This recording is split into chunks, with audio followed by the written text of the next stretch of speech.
السلام علیکم، کیسے ہیں آپ سب؟ میرا نام ہے سحر علی۔ اردو سٹوری چینل سحر وائز میں آپ سب کو خوش آمدید۔ ہماری ویڈیوز آپ کو اچھی لگے تو ویڈیوز کو لائک کر کے چینل کو سبسکرائب کر دیں اور نئی آنے والی ویڈیوز کے اپڈیٹ کے لیے بیل آئیکن کو بھی پریس کر دیں۔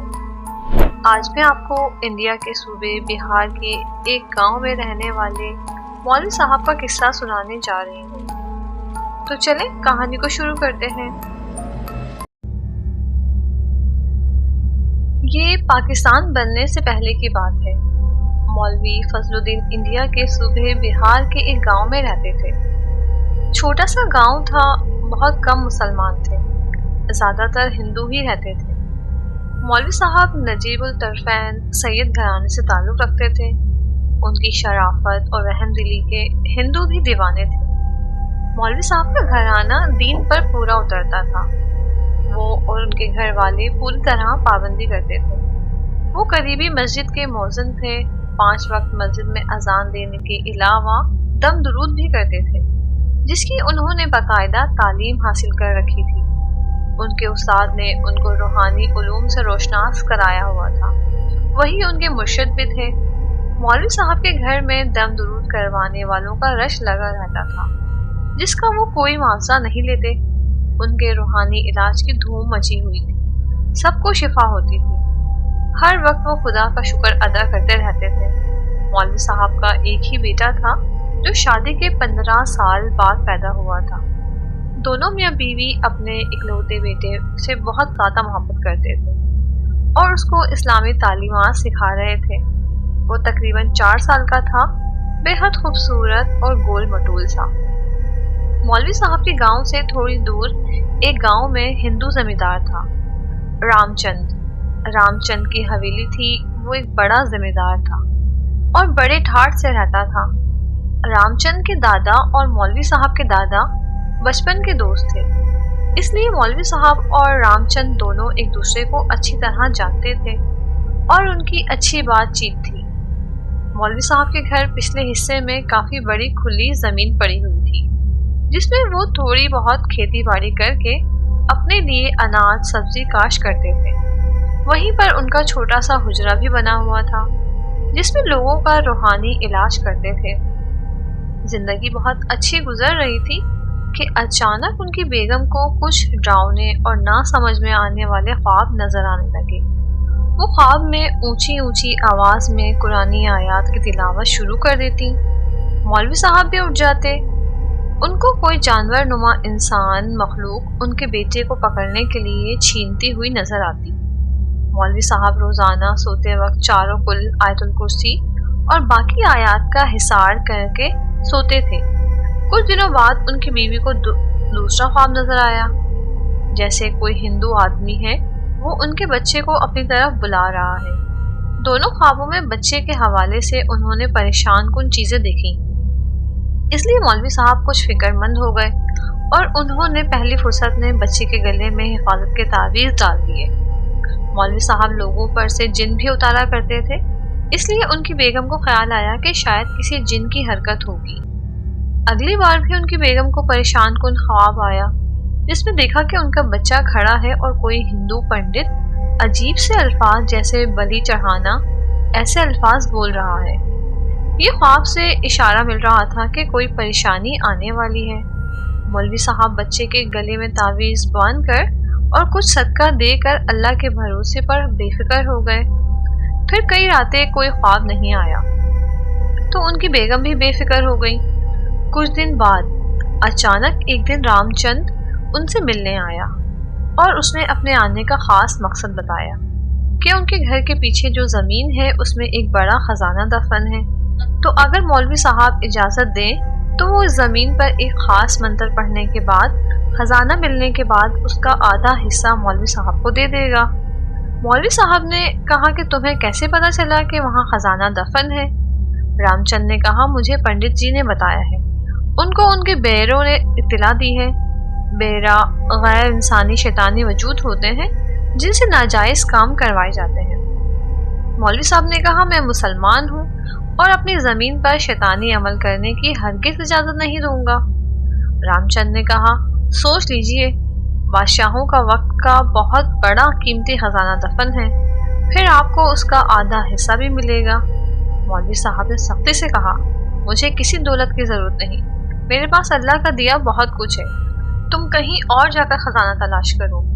رام چند نے کہا، مگر ہمیں اس جگہ کی نشاندہی بڑے خطرناک جاپ کے بعد ملی ہے۔ مولوی صاحب نے کہا، تو پھر اپنے اس شیطانی جاپ کے ذریعے خزانے کو زمین کے اندر سے ہی اپنی طرف منتقل کر لو۔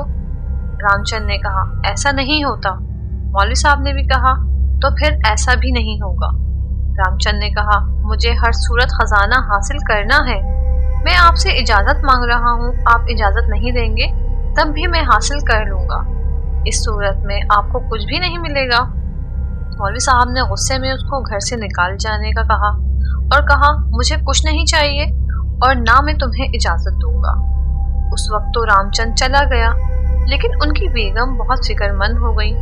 کچھ دن بعد ایک رات جب مولوی صاحب اور سب کھانا کھا رہے تھے تو رام چند اپنی فیملی کے ساتھ آ گیا۔ اس کی فیملی میں بھی اس کی بیوی اور ایک بیٹا تھا۔ وہ آتے ساتھ ہی مولوی صاحب کے قدموں میں بیٹھ گیا اور اونچی اونچی آواز میں رونے لگا اور معافی مانگنے لگا۔ مولوی صاحب نے اسے چپ کروایا، تسلی دی اور اس سے پوچھا کہ کیوں رو رہے ہو؟ اس نے کہا، مولوی صاحب میں آپ سے معافی مانگنا چاہتا ہوں، میں نے خزانہ حاصل کرنے کے لیے آپ سے سخت لہجے میں بات کی۔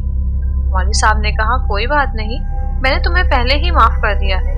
رام چند نے کہا، پتہ نہیں آپ میری بات کا یقین کریں یا نہ کریں، مگر مجھے 3 دن سے ایک ہی خواب آ رہا ہے۔ کوئی کہتا ہے مولوی صاحب سے معافی مانگو اور مسلمان ہو جاؤ، تو میں سچے دل سے مسلمان ہونا چاہتا ہوں، اور میری بیوی اور بیٹا بھی مسلمان ہونا چاہتے ہیں۔ مولوی صاحب کو اس کی بات پر یقین نہ آیا، مگر وہ خاموش رہے۔ انہوں نے کہا، پہلے تم لوگ سارے نہا کر صاف کپڑے پہن کر آؤ۔ رام چند نے کہا، کیا آپ مجھے قبول کر لیں گے، مسلمان کر لیں گے؟ مولوی صاحب نے کہا، کیوں نہیں۔ رام چند اپنی بیوی بچے کے ساتھ نہا کر صاف کپڑے پہن کر آ گیا۔ مولوی صاحب اس کو پیش امام کے پاس لے گئے اور انہی کے ہاتھوں پر اس نے اور اس کی فیملی نے اسلام قبول کر لیا۔ وہ کلمہ پڑھ کر مسلمان ہو گیا۔ مسلمان ہونے کی خوشی میں مولوی صاحب کی بیگم نے اس کی دعوت کی اور اس کی بیوی کو تحفے بھی دیے۔ پھر وہ اکثر مولوی صاحب کے گھر آتا تھا اور اس کی فیملی بھی مولوی صاحب کی فیملی سے ملتی رہتی تھی۔ مولوی صاحب اور ان کی بیگم ان کے گھر والوں کو اسلامی رسم و رواج اور اسلام اور دین کی باتیں سکھانے لگے۔ وہ خاموشی سے ان کا درس سنتا اور وہ اس کو دین کی باتیں سمجھاتے۔ وہ خاموشی سے ان کا درس سنتا اور وہ اس کو دین کی باتیں سمجھاتے، مگر پتہ نہیں کیوں مولوی صاحب کو کبھی کبھی یہ احساس ہوتا کہ وہ دل سے مسلمان نہیں ہوا۔ وہ جب اس کو غور سے دیکھتے تو وہ گھبرا کر نظریں چرا لیتا۔ چند دنوں بعد وہ پھر ان کے قدموں میں بیٹھا رو رہا تھا کہ میرے خاندان والے ہم سے بہت برا سلوک کر رہے ہیں، انہوں نے ہم سے میل جول ختم کر دیا، مجھے تانے دیتے ہیں، میں چاہتا ہوں کہ میں اپنی رہائش آپ کے قریب کر لوں، میں آپ کے قریب رہنا چاہتا ہوں۔ مولوی صاحب نے اجازت دے دی، وہ ان کے قریب آ کر رہنے لگ گیا۔ ان کی بیوی اور بچہ روز ان کے گھر آتے اور وہ بہت محبت سے پیش آتے۔ آہستہ آہستہ مولوی صاحب کا بیٹا ان لوگوں سے بہت مانوس ہو گیا۔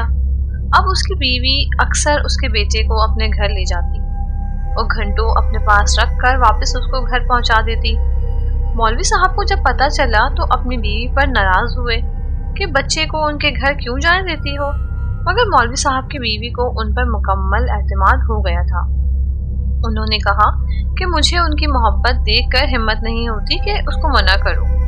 ایک دن حسب معمول بچہ گیا، کافی دیر گزر گئی لیکن وہ واپس نہ آیا تو ان کو فکر ہوئی، مگر جب شام ہونے لگی تو گھبراہٹ شروع ہو گئی۔ مولوی صاحب گھر آ گئے اور جب ان کو پتہ چلا کہ بچہ صبح سے گیا ہوا ہے اور ابھی تک واپس نہیں آیا تو وہ فوراً اس کے گھر گئے، مگر وہ دیکھ کر پریشان ہو گئے کہ اس کے گھر پر تالا لگا ہوا ہے۔ پوچھنے پر پتہ چلا کہ وہ تو اپنے گاؤں کل ہی واپس چلا گیا۔ رات ہونے لگی، مولوی صاحب گھر آ کر جائے نماز بچھا کر بیٹھ گئے اور کافی دیر پڑھنے میں مشغول رہے۔ پھر اچانک جائے نماز سے اٹھ کر بیوی سے بولے کہ میں ابھی آیا۔ گھر سے باہر نکل گئے اور بڑی تیزی سے قریبی قبرستان گئے جس کی نشاندہی ان کو استخارے کے ذریعے ہوئی تھی۔ وہاں جا کر انہوں نے دیکھا کہ ان کا بچہ ایک درخت سے ٹیک لگائے اطمینان سے کھڑا ہے، سر کے بال مونڈے ہوئے ہیں، ماتھے پر تلک ہے اور جسم پر لمبا پیلے رنگ کا لباس ہے۔ اس بچے نے ہاتھ میں ایک موٹی رسی کا سرا مضبوطی سے پکڑا ہوا ہے اور شاید دوسرا سرا دوسری طرف کوئی اور پکڑے ہوئے تھا، کیونکہ رسی تنی ہوئی تھی اور کافی دور جا رہی تھی اور دور سے رام چند کی آواز آ رہی تھی جو زور زور سے کوئی اشلوک پڑھ رہا تھا۔ مولوی صاحب قرآنی آیات پڑھتے ہوئے تیزی سے بچے کے قریب گئے۔ اسی وقت ایک غیر انسانی وجود اس رسی پر تیزی سے چلتا ہوا بچے کے قریب آ گیا۔ مولوی صاحب نے بچے کے ہاتھ سے رسی لے کر آیت الکرسی پڑھتے ہوئے پیپل کے درخت کی ایک شاخ سے باندھ دی۔ جیسے ہی بچے کے ہاتھ سے رسی نکلی، وہ مخلوق بڑی کریہا آواز میں چیختی ہوئی واپس پلٹی۔ مولوی صاحب نے زور زور سے آیت الکرسی کا ورد شروع کر دیا۔ اسی وقت ان کا بچہ جیسے نیند سے جاگ گیا ہو اور بے ہوش ہو کر گر پڑا۔ مولوی صاحب نے کچھ دعائیں پڑھ کر بچے پر دم کیا اور اس کو ہاتھ میں اٹھا کر واپس کے لیے مڑ گئے۔ اس وقت رام چند کے جنتر منتر کی آواز بھی بلند ہونے لگی اور وہی شیطانی مخلوق رسی پر نمودار ہوئی، رسی کے سرے تک آئی اور بچے کو نہ پا کر پھر تیزی سے پلٹ گئی۔ جب تک مولوی صاحب قبرستان سے نکل گئے تھے تبھی انہوں نے ایک دل کو چیرنے والی چیخ سنی اور چٹاخ سے کسی کو تماچا پڑنے کی آواز سنی۔ مولوی صاحب جلدی جلدی گھر آئے، دوبارہ تازہ وضو کر کے جائے نماز پر کوئی ورد کرنے لگے اور بچے کو بیوی کو دیا اور اس کو غسل کروانے کا کہا۔ ورد مکمل کر کے انہوں نے پانی پر دم کیا اور بچے کے جسم پر چھینٹے مارنے لگے۔ بچے کو جیسے ہوش آ گیا۔ انہوں نے دوسرا تعویذ لکھ کر اس کے گلے پر ڈال دیا اور دعا پڑھ کر حصار کھینچ دیا۔ پہلے والا تعویذ بچے کے گلے سے غائب تھا۔ وہ رام چند نے اتار کر ایسا عمل کیا تھا کہ بچہ مکمل رام چند کے قبضے میں تھا۔ دوسرے دن لوگوں نے دیکھا کہ رام چند قبرستان میں مردہ پڑا ہوا تھا۔ اس کا رنگ لٹھے کی طرح سفید تھا اور چہرے پر کسی غیر انسانی ہاتھ کی تھپڑ کا نشان ابھرا ہوا تھا۔ بعد میں ادھر ادھر سے پتہ چلا کہ اس نے مسلمان ہونے کا ڈرامہ صرف خزانہ حاصل کرنے کے لیے کیا تھا۔ اس دن چاند کی 3 تاریخ تھی جب اس کو اپنے پنڈت کی ہدایت کے مطابق عمل پورا کر کے ایسے بچے کی قربانی دینی تھی جو چاند کی 3 تاریخ کو پیدا ہوا تھا اور وہ مسلمان بھی ہو اور اس کی عمر 4 سال سے زیادہ نہ ہو، مگر اس کو یہ نہیں پتا تھا کہ مسلمان کی مدد خود اللہ تعالیٰ کرتا ہے اور شیطان کو ہمیشہ منہ کی کھانی پڑتی ہے۔ یہ مولوی صاحب کے قرآنی اعمال اور وظائف تھے جن کی برکت سے رام چند کا عمل الٹا ہو گیا اور وہ اپنی جان سے ہاتھ دھو بیٹھا۔